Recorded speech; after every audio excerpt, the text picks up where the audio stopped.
Have you ever wished you could invest in something, well, something real, something you can actually understand?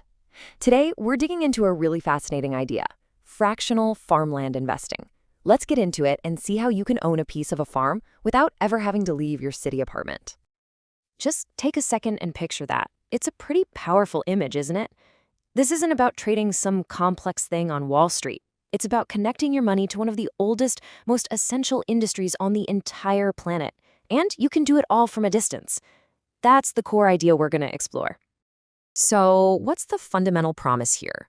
Let's break down what makes this whole model so different from, actually owning a farm yourself. Think about what it usually takes to get into farming. You need heavy machinery, a ton of specialized knowledge, and probably some muddy boots. Well, with this model, all of that is completely removed from the equation. It's all about making this ancient asset class accessible to a modern investor. At its very core, what you're doing is buying a share of a tangible, income-producing asset. This isn't just a number on a screen. It's a literal piece of the earth that grows crops and, hopefully, grows in value too. All right, so this all sounds great in theory, but how does it actually work? Let's get into the nuts and bolts of how your investment turns into a real crop-producing farm. The whole thing is built on this concept, fractional investing.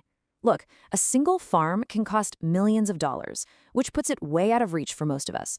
But by dividing that farm into thousands of affordable little shares, the investment suddenly becomes available to pretty much anyone. Honestly, the best analogy is crowdfunding. If you get how crowdfunding for a new gadget or a startup works, you already get the basics here. The only real difference? Instead of backing a cool new idea, you're backing a plot of productive land. And the process itself is surprisingly simple. First, a platform finds and vets a farm. They do all the homework. Second, hundreds of investors like you pool their money together to buy it. And third, just like that, you become a part owner of that specific property. So what do you get out of it? Well, there are two potential ways you can earn a return. First, you get a slice of the annual rent that the farmer pays to work the land. And second, if the value of that farmland goes up over time, your share becomes more valuable too. With all the different investment options out there, why on earth should you consider farmland? Let's really look at the case for adding a little piece of the countryside to your portfolio. One of the biggest arguments is just plain stability. The stock market can feel like a total roller coaster with these wild swings. But historically, farmland has behaved very differently. It's less about those dramatic peaks and valleys, and a lot more about a slow and steady climb. The key perks are pretty clear. You're getting a historically stable, tangible asset that can help hedge against inflation and diversify your overall portfolio. And maybe one of the best parts? Unlike a rental property, there are no late-night calls about a clogged toilet. The platform handles all the management headaches. Okay, we've talked about the good stuff, but a smart investor always looks at the other side of the coin. It's so important to understand the potential risks before you decide to plant any money here. It's the question everybody should be asking with any investment, right?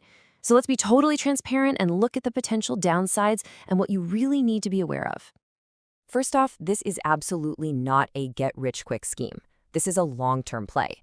Your money might be tied up for years because selling these shares isn't always easy. You also have to watch out for platform fees. And remember, farming has real-world risks, things like droughts or a sudden drop in crop prices.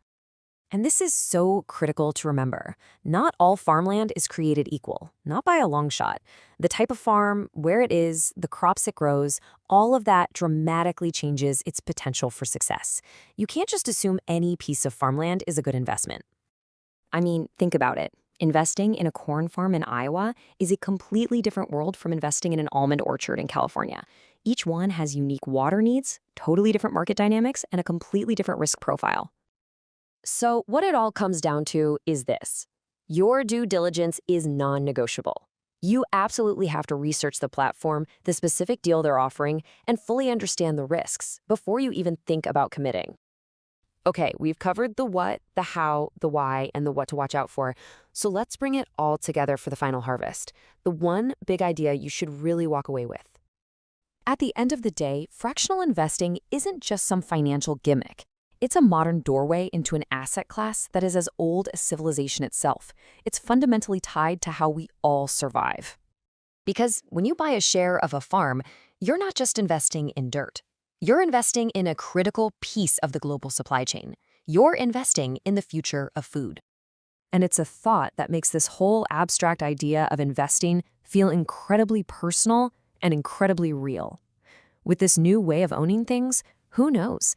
The next apple you eat could come from an orchard that's partly yours.